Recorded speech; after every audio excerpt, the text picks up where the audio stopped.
उपनिषद की ही तीसरी वल्ली है। एक तो शिक्षा वल्ली, ब्रह्मानंद वल्ली, एक अंतिम है भृगुवल्ली, जिसमें वरुण भृगु के पिता हैं और भृगु वरुण से जाकर पूछते हैं कि पिताजी, ये ब्रह्म क्या है, हमको बताइए। तो वरुण विद्वान व्यक्ति थे, ऋषि थे, मर्मज्ञ थे, वो चाहते तो उत्तर दे देते, जैसे हम लोग कोई बच्चा पूछता है उत्तर दे देते हैं। लेकिन उन्होंने कहा नहीं, पहले तुम आत्म साक्षात्कार करो, तुम्हारे अनुसार ब्रह्म क्या है बताओ। एक्सप्लोरेशन यहीं से शुरू होता है। तो उन्होंने कुछ दिन शोध किया, आत्मानुभूति की, फिर उन्होंने कहा अन्नम ब्रह्मा, जाके बताया उन्होंने अन्नम ब्रह्मा। तो वरुण जी कहे नहीं नहीं नहीं बेटा, थोड़ा और प्रयास करो। कुछ दिन बाद फिर वो गए तो बोले प्राणम ब्रह्मा, बोले नहीं नहीं थोड़ा और प्रयास करो। फिर उन्होंने कहा मनो ब्रह्मा, बोले नहीं थोड़ा और प्रयास करो। फिर उन्होंने कहा विज्ञानम ब्रह्मा, बड़े प्रसन्न होके गए थे कि जब एनालिसिस करना और एक एक्सपेरिमेंटेशन से कोई परिणाम आ जाता है तो विज्ञानम ब्रह्मा। भृगु ने कहा कि बेटा थोड़ा और आगे बढ़ो और सोचो, यही मत ठहरो। फिर वो काफी चिंतन के बाद फिर आए तो बोले पिताजी आनंदम ब्रह्मा। तो वरुण ने कहा हाँ, तुम्हारी शिक्षा पूर्ण हो गई, मुझे बताने की जरूरत नहीं है। इससे बड़ा एक्सप्लोरेशन का उदाहरण कोई उठा के दिखा दे मुझे पूरे किसी दुनिया के किसी भी दर्शन और इतिहास में।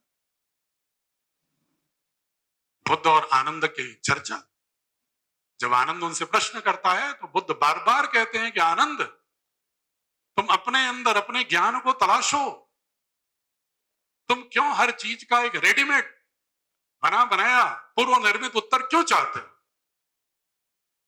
So this was the education system embedded in our ancient wisdom, which will be the foundational basis of भारतीय ज्ञान परंपरा। अभी हम लोग जब शोध करते हैं तो आप लोगों से कुछ लोगों ने किया PhD,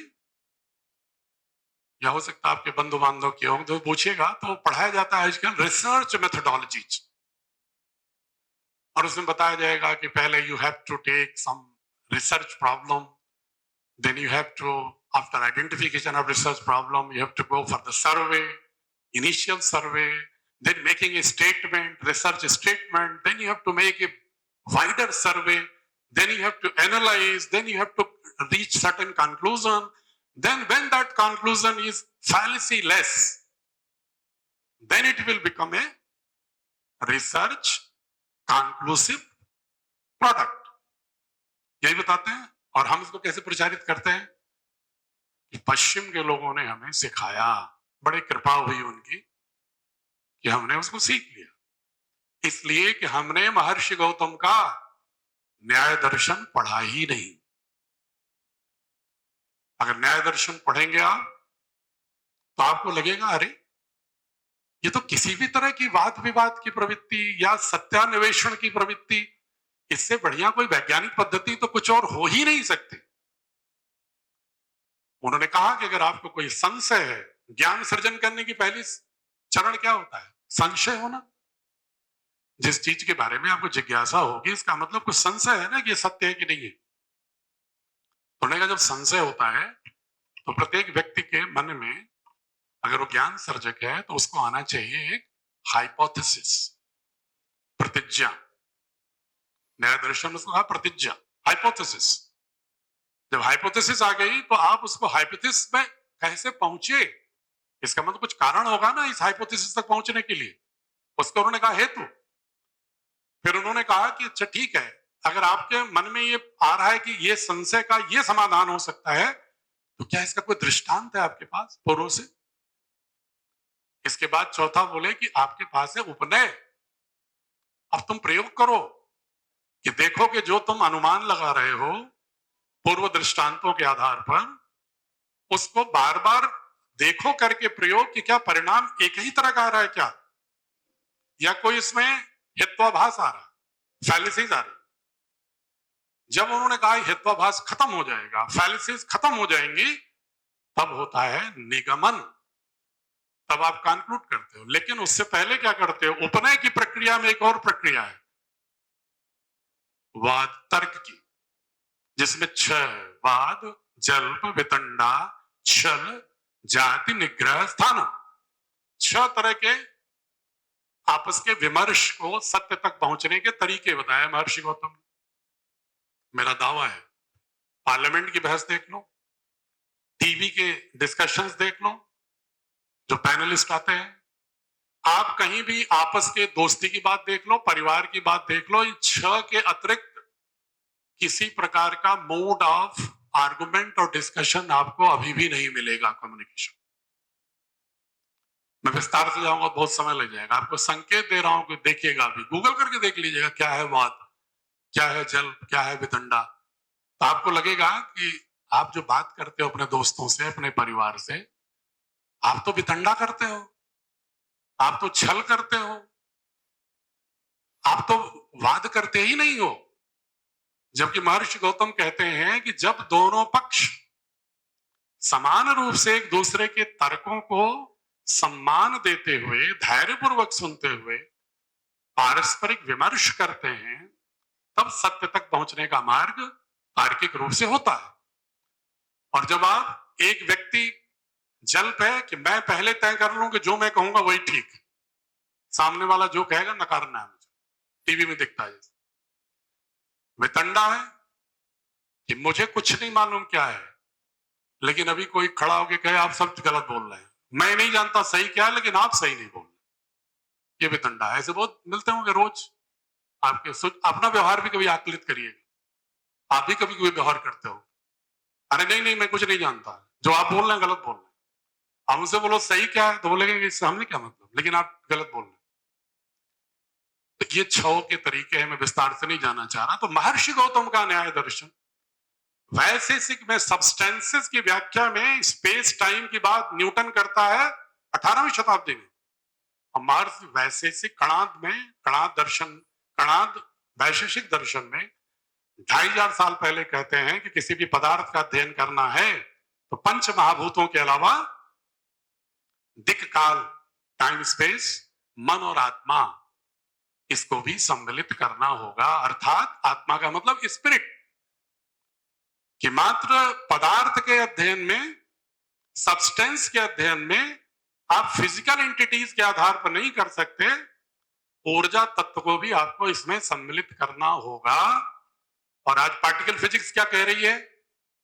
Every particle in the cosmos is an oscillating wave between two opposite poles, ever dynamic, ever progressive. ये particle physics, latest subatomic world की फिजिक्स कह रही है। और वैशेषिक दर्शन में उसका संकेत प्रारंभ से ही मिलता है। तो मैं सब संकेत इसलिए दे रहा था कि आपको ये पता चले कि बहुत सारे लोग सोचते हैं ना कि जो संस्कृत में है वो सब ईश्वर को और देवताओं को प्रसन्न करने के लिए प्रार्थनाएं या सिर्फ रिचुअल्स है। ये एक मान्यता हो गई है और अंग्रेजों ने पिछले 190 वर्षों में, मित्रों, हमारे पाठ्यपुस्तकों में, पाठ्यचर्या में, मूल्यांकन पद्धतियों में इस विष को डाल दिया। और विष के 2-2 मिनट में आपको मैं 3 विष के बारे में बता रहा हूं। आप गौर से इसको ध्यान दीजिएगा, आपको लगेगा कि आपने सोचा होगा उस पर। 3 बड़े बड़े विष हैं। पहला विष है जो आजकल रोज दिख रहा है आपको, भाषा का। अंग्रेजों ने ग्रियर्सन साहब से शोध करा लिया और शोध को इस तरह निर्देशित किया गया कि ये सिद्ध करें कि भारत में भाषाओं की कोई जननी भाषा नहीं है, बल्कि सब स्वतंत्र भाषाएं। आर्य द्रविड़, ऑस्ट्रोडाइट्स, नेग्रोइट और इंडो टिबेटन, 5 भाषाओं, 5 वर्गों में बांट करके पूरे देश को भाषा में लड़ा दिया गया। आज भी चल रहा है आर्य द्रविड़। दूसरा, उन्होंने शोध कराया, बहुत ही रोचक शोध कराया, रिसले साहब से, anthropological division of Indian population. भारतीय जनसंख्या को प्रजाति के आधार पर कैसे बांटेंगे ताकि हम आप एक ना हो सके। उन्होंने कहा देयर आर 9 कैटेगरीज ऑफ भारतीय पॉपुलेशन एज पर एंथ्रोपोजेनिक एनालिसिस। तो उन्होंने क्या कहा? एक है सीथियन आर्यन, एक हैं यूनानी आर्यन, एक हैं ईरानियन आर्यन, एक हैं भारतीय आर्यन, एक हैं द्रविडियन आर्यन, एक है द्रविडियन, एक है द्रविडियन ऑस्ट्रोलाइट्स, एक है ऑस्ट्रोलाइट नेग्रोइड्स और नवा है नेग्रोइड्स। 9 में बांट दिया। और इन 9 को बांटा कैसे? जीनोम सीक्वेंसिंग पर नहीं, कोई बायोलॉजिकल एनालिसिस, जीन की एनालिसिस करके नहीं। कितना हमारा हाइट है, लंबाई, हमारे चेहरे में नाक कैसी है, आंख कैसा है, माथा कैसा है, भुजाएं कैसी हैं, कलर कैसा है, इसके आधार पर उन्होंने कह दिया 9 प्रजातियां हैं। और इसको सब कह दिया ये वैज्ञानिक पद्धति है, ये वैज्ञानिक है, आप मानेंगे इसको? अगर उस आधार पर देखिए तो आपके परिवार में ही माता पिता पुत्र पुत्रियां सब अलग अलग प्रजाति की दिख जाएंगे, अगर हम रिसले साहब को माने। लेकिन वो पद्धति आज भी हायर एजुकेशन तक में पढ़ाई जा रही। और तीसरा सबसे बड़ा जो किया उन्होंने, वो किया इतिहास के साथ। और इतिहास में सभी आते हैं, हमारे दार्शनिक पद्धतियां भी आती हैं। तो उन्होंने इतिहास के साथ क्या लिखा, जेम्स मिल से लिखवा दिया the history of British India. उन्होंने कह दिया बुद्धिज्म तो उपनिषद के खिलाफ, वेदों के खिलाफ एक क्रांति है, विद्रोह है। जैनिज्म भी विद्रोह है, सिखिज्म भी विद्रोह है, लिंगायत भी विद्रोह है। और ये जो भारत में जो जातियां हैं एक दूसरे से जो घृणा करती हैं, इनका व्यवहारिक रूप से ये विकृति आई है ऐसा नहीं है, बल्कि ये सनातन में भारत की मानस में स्थापित है, सिद्धांत रूप में स्थापित है। जो भारतीय मानस कहता है अहम ब्रह्मास्मि तत्त्वमसि ईशा वासुवेदम यत्किंच जगत्याम जगत, उसकी बात करता है, उसको उन्होंने घोषित कर दिया कि सिद्धांत रूप से हम जातिवादी मानसिकता के हैं आदिकाल से। ये जातियां समाज के प्रवाह में विकृति के रूप में आई ऐसा नहीं, बल्कि ये हमारी मूल संस्कृति है। ये भी 190 वर्षों में शिक्षा व्यवस्था में इतना अनुस्यूत कर दिया गया कि आज हम एक मनुष्य और भारतीय होने की बजाय जातियों और पंथों की दृष्टि से ही दूसरे के रिश्तों की व्याख्या करते हैं, इसी में उलझ के।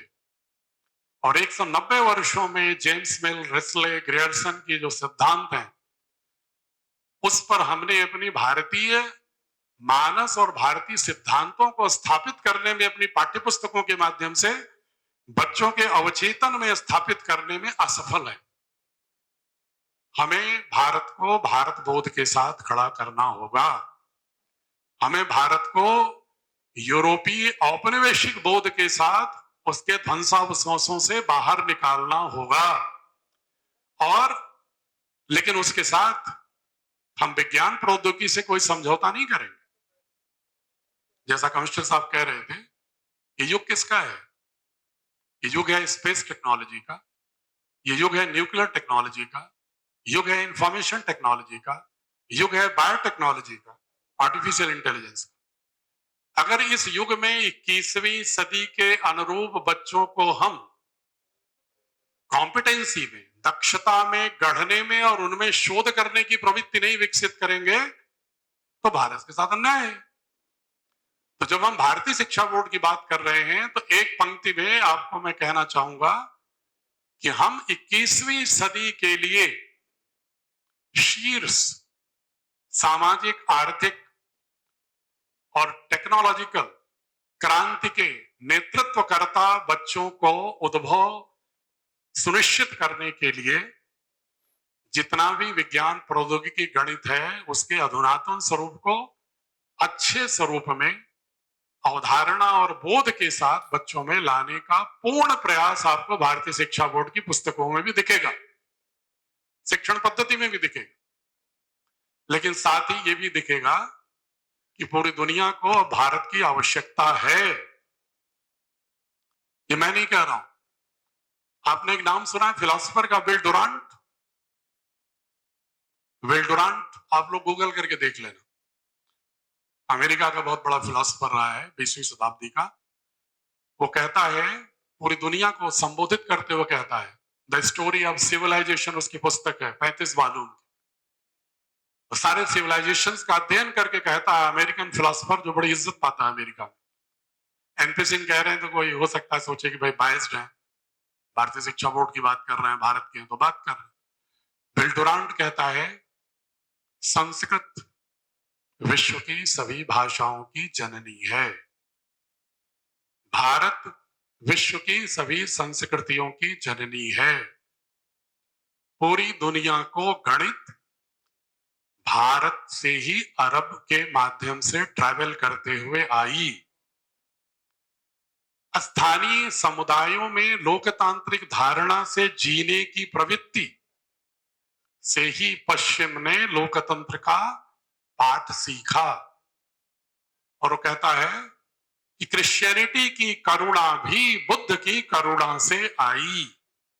ये मैं कुछ एक वाक्य बता रहा हूं, बाकी वो लगातार वो कहता है कि हम अगर एक नया फिलोसफर है आजकल, आर्ने नए से 21वीं शताब्दी का है, नॉर्वे का फिलोसफर है, ये जो क्लाइमेट चेंज हो रहा है, ग्लेशियर पिघल रहे हैं, समुद्र में सुनामी तूफान आ रहे हैं, अर्थक्वेक्स बढ़ गई हैं, फॉरेस्ट जल रहे हैं, जहां -40 डिग्री टेम्परेचर है वहां फॉरेस्ट में आग लग रही है।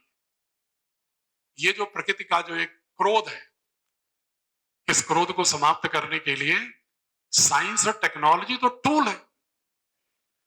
हमें तो चाहिए ना कि दर्शन क्या होगा इस साइंस टेक्नोलॉजी को अपनाने का, जिससे कि विश्व की रक्षा हो सके। तो आर्ने ने ऐसे कहता है अगर दुनिया को बचाना है, पृथ्वी ग्रह को भी बचाना है, भारत की संस्कृति की ओर देखो, आर्ने ने ऐसे कहता है।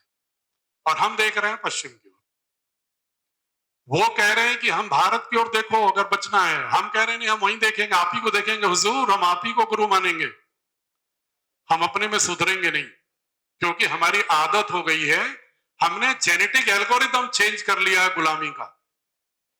हम तो सिर्फ नौकरी करना जानते हैं बस। हमारे अंदर नेतृत्व, ज्ञान की दृष्टि से नेतृत्व करने की जो हमारे पूर्वजों की परंपरा थी, जो 12वीं 13वीं शताब्दी तक चलती रही, विगत 500 वर्षों में किसी कारण से ओझल हुई, उनको पुनः हम अपने पूर्वजों की इस परंपरा के अनुसार ज्ञान सर्जक होने का सामर्थ्य नहीं चाहिए हमें। हमें तो हुजूर जो बता दोगे नकल करके जीते रहेंगे। ये प्रवृत्ति से हमें इस केचुल को उतार फेंकना हो।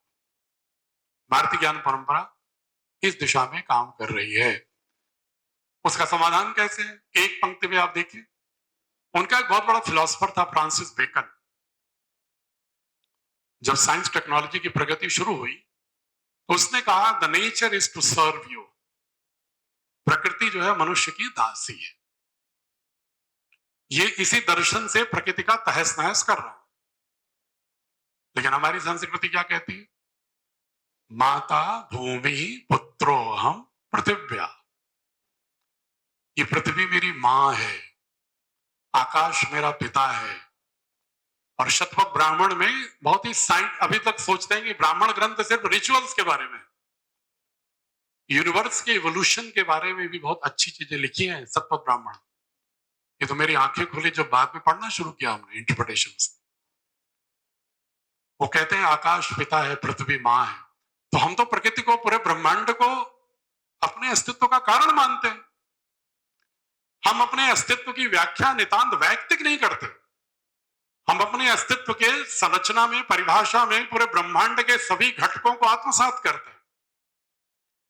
जब ये दर्शन होगा तभी इकोनॉमिक इनइक्वालिटी खत्म होगी, क्रूर आर्थिक विषमता खत्म होगी, तभी हम ज्ञान सर्जक होंगे, तभी हम अपने अंदर के झगड़ों से ऊपर उठेंगे।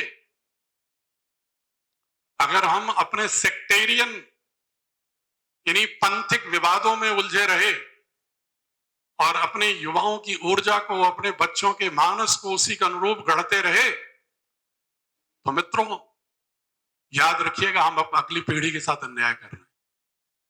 हमें 146 करोड़ भारतीयों को अपने पूर्वजों की जो मौलिक दृष्टि थी उपनिषदों की, उस दृष्टि के तहत एकात्म भाव से प्रकृति के साथ एकात्म होते हुए, समाज के साथ एकात्म होते हुए और अपने शरीर की अंतः क्रियाओं पर भी संतुलन रखते हुए एक समर्थ ज्ञान सर्जक के रूप में जब तक हम बच्चों को नहीं गढ़ेंगे, शिक्षा व्यवस्था ऐसा नहीं करेगी, तो हम विश्व गुरु तो बहुत दूर की बात है, हम चेले भी नहीं ठीक से हो पाए, चेले भी ठीक से नहीं हो पा रहे हैं। अभी भी टेक्नोलॉजी हम रोज इंपोर्ट ही कर रहे हैं, नकल भी करते हैं तो भी नकल नहीं कर पा रहे हैं, तब भी कहते हैं कि आप ही दे दो मुझे। तो ये जो परिस्थितियां हैं, इसके लिए the objective of education system must be to enable the students as a generator of new knowledge system which is socially relevant always, which has capacity to propose the meaningful solutions to the contemporary concerns. इसलिए हम उस दृष्टि से भारतीय शिक्षा board के पाठ्यक्रम को, पाठ्यपुस्तकों को, शिक्षण पद्धति को और मूल्यांकन पद्धति को भी, जो एनसीएफ कहता है assessment for learning, as learning, of learning, जो भी कमिश्नर साहब कह रहे थे कि शिक्षक को अपना मूल्यांकन, छात्र को अपना मूल्यांकन, संस्था को अपना मूल्यांकन, नियामक संस्थाओं का अपना मूल्यांकन, उन सारे मूल्यांकनों का एकमात्र बोध होना चाहिए, वो होना चाहिए ज्ञान सर्जक का सृजन करना। अगर हम नॉलेज क्रिएटर नहीं बना रहे हैं अपने बच्चों को, सिर्फ हम नौकर बना रहे हैं, हम अगर उन्हें सिर्फ पैकेज बना रहे हैं कि भाई आपका दामाद क्या करता है, शादी कहां कर रहे हैं, 80 लाख के पैकेज में, अब ये नहीं बताते लोग कि कैसा है लड़का, कौन है, शराब पीता है, अच्छे संस्कार, इससे कोई मतलब नहीं। बेटा क्या कर रहा है, 1 करोड़ के पैकेज में। इंसान नहीं रह गए, हम नौकर के पैकेज हो गए, नौकरी में भी पैकेज हो गए। ज्ञान सर्जक बनाना, ये सब तो स्वाभाविक रूप से पीछा करेंगी। आप मित्रों, अभी तक एक कॉलोनाइजेशन से गुजरे थे हम, पॉलिटिकल, अभी भी हम इकोनॉमिक कॉलोनाइजेशन में उलझे हुए हैं, वेस्टर्न प्रोडक्ट्स के गुलाम होकर स्वदेशी नहीं अपना रहे। हम उसी तरह से अगला कदम जो हमारा है, आज देखिएगा 4 बड़ी कंपनियां पूरी दुनिया पर राज कर रही। कौन कौन है? डिजिटल कंपनियों की बात कर रहा हूं, गूगल, अमेजॉन, माइक्रोसॉफ्ट और इनके टेस्ला वाली जो है एक्स। ये 4 कंपनियां ऐसी हैं जो पूरी दुनिया भले हल्ला करते रहे मैं बड़ा मजबूत हूं, मेरा डिफेंस सिस्टम का कोड बड़ा हमारा बहुत ही सीक्रेट है, कुछ भी सीक्रेट नहीं। आप जो बात कर रहे हैं ना, हम आप जो यहां बात भी कर रहे हैं, ये भी बहुत ही electronically, digitally, through electromagnetic field waves, it is being recorded somewhere in the database of those companies. प्रधानमंत्री एक देश का दूसरे प्रधानमंत्री से क्या बात कर रहा है कि डेटा इन 4 कंपनियों के पास है। इसीलिए अगर हम डिजिटल कॉलोनाइजेशन से भी आगे बढ़ना है तो हमें एआई के फील्ड में आगे बढ़ना होगा। तो एआई के फील्ड में बढ़ने का क्या मतलब है? चाहे लैंग्वेज के क्षेत्र में बढ़ो, चाहे एआई के क्षेत्र में बढ़ो, चाहे आप मिनरल्स के क्षेत्र में, प्रोसेसिंग के क्षेत्र में बढ़ो, न्यूक्लियर टेक्नोलॉजी में बढ़ो, बायोटेक्नोलॉजी में बढ़ो, सबको बढ़ने के लिए पहले क्या चाहिए? एटीट्यूड, दृष्टि, कि हम ज्ञान के सर्जक होंगे, हम सिर्फ अनुयायी नहीं होंगे। हम जो समसामयिक चुनौती दिख रही है उसके लिए हमारे अंदर भी सामर्थ्य है, क्योंकि हम ऐसी पूर्वजों के संतान हैं जिन्होंने हजारों साल तक पूरी दुनिया को दिशा दिया। और ये कोई भावनात्मक बात मैं नहीं कर रहा हूं, मेरे पास प्रमाण है, हिस्टोरिकल एविडेंस है, रेफरेंस है कि कैसे मैथमेटिक्स हमारी सिंध हिंद के माध्यम से अब्बासिड डायनेस्टी के मंसूर के पास जाती है, बाल्क जो अफगानिस्तान में बुद्धिस्ट मॉनेस्ट्री के माध्यम से, और कैसे वो वहां से आगे बढ़ती हुई जाती है स्पेन में, और वहां से कैसे वो ट्रैवल होके जाती है फ्रांस और जर्मनी। कैसे हमारा उपनिषद दारा सिको ने ट्रांसलेशन कराया था औपनिषद नाम से, और वो मैन्युस्क्रिप्ट लेके दारा सिको के निधन के बाद उनका डॉक्टर बेंजामिन फ्रांस जाता है, और कैसे डुप्रान उसका फ्रेंच में अनुवाद करता है, श्नेगल बंधु जर्मनी में अनुवाद करते हैं, और कैसे वो डेकार्ट से लेकर के सारी फिलॉसफी का रेनेसा का अंग बनता है। ये भी सारे प्रमाण भारतीयों ने नहीं खोजे हैं, ये प्रमाण भी अमेरिकन, यूरोपियन 20वीं 21वीं सदी के समाज वैज्ञानिक बता रहे हैं, लेकिन हम अभी नहीं सावधान हो रहे हैं। तो हमें स्वयं को जानना होगा।